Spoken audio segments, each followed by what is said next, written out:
What's going on, everybody? James Murphy here, aka Murph, and in this one, I want to tell you what the Red Sox need to do this offseason. There are tons of questions the Red Sox have entering the 2021-22 offseason, and there are a ton of questions revolving around this team. How should they approach things? What should they prioritize? Who should they go after? What moves should they make? There are a ton of questions, and I kind of want to go over a few topics in this one that I think are major headlines for the Red Sox. So the Red Sox are entering a very intriguing offseason this year. Probably one of the most intriguing offseasons they've had in a long, long time. They're coming off a year where they had a lackluster 2019, a miserable 2020, but then they overachieved in 2021.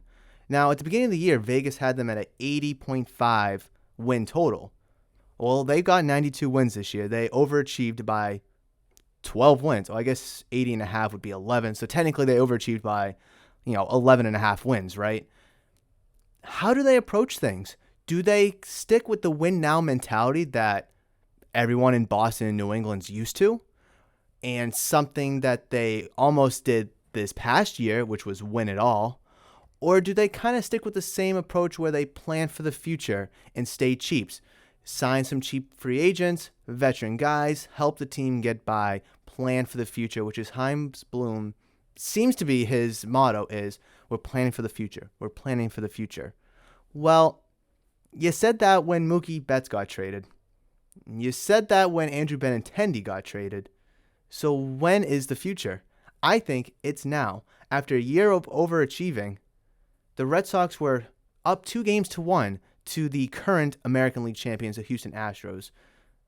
They were 2 wins away from playing in the World Series.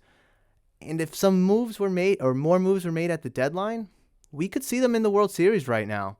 Now, this team was on a 100-win pace for a long time. For the first half of the season, they were a potential World Series favorite, if not one of the World Series favorites. Then the trade deadline comes around, and at the time, it seems like they do nothing. COVID hits them. They just go through a terrible, terrible stretch during the month of August and a little bit into September. Then they pick it back up. They sneak into the playoffs, and next thing you know, they were 2 wins away from going to the World Series. So the Red Sox, what feels like lost their fan base after they traded Mookie Betts. And then it also seems like they lost their fan base again when they traded Andrew Benintendi. But with the Red Sox playoff run this past year, you could see that the Red Sox fan base was back into it. People were watching games. People were attending games. People were talking about the Red Sox, whether it was on the radio, podcast, person to person, through text message, on social media. It doesn't matter. People were talking about the Red Sox. And the Red Sox need to build off of that momentum going into this offseason. And there's rumors where Bogaerts could opt out of his contract. There's rumors that the Red Sox could trade Xander Bogaerts. What are they going to do with Rafael Devers? Well, let me tell you this. The Red Sox cannot trade Xander Bogaerts. They need to keep him, and they need to re-sign Rafael Devers. Why? You traded Mookie Betts. Didn't go well with the fan base. You traded Andrew Benintendi. Didn't go well with the fan base. You finally have that fan base back engaged with you and your team. And you're going to throw it out? Throw it all away? Everything you've built up, the planning for the future that you've been telling us for the past couple of years now? The future is now. And you're going to throw it all away to stay cheap and to continue planning for the future? If the future isn't now, or at least 2022, when is the future? Tell me, when is the future?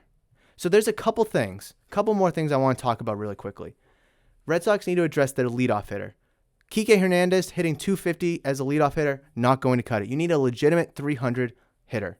2, you need a top-of-the-rotation arm. You have Chris Sale, who you don't know what you're going to get next year, Nathan Eovaldi, Nick Pivetta, Tanner Houck, and you need someone else. Now, I don't want a back-end-of-the-rotation guy. I want a top-tier, front-of-the-line guy, like what the Dodgers have. They have Walker Buehler, Max Scherzer, Clayton Kershaw. Like, you need an ace up there. Who's going to be available come time to address the free agent market? We'll have to wait and see to see if players get re-signed or not. That's a conversation for another day. And then you need 2 shutdown relievers. Look at the Astros bullpen. It's not as good as it was a couple years ago, but it was good enough to get the job done. I mean, with the exception of their starting pitchers in games 4, 5, and 6, their bullpen shut you down. And they made moves at the deadline. And I know the Red Sox did by bringing in Hansel Robles and Austin Davies. But go get 2 legitimate shutdown relievers that are arguably closers, but at least minimum, great setup guys.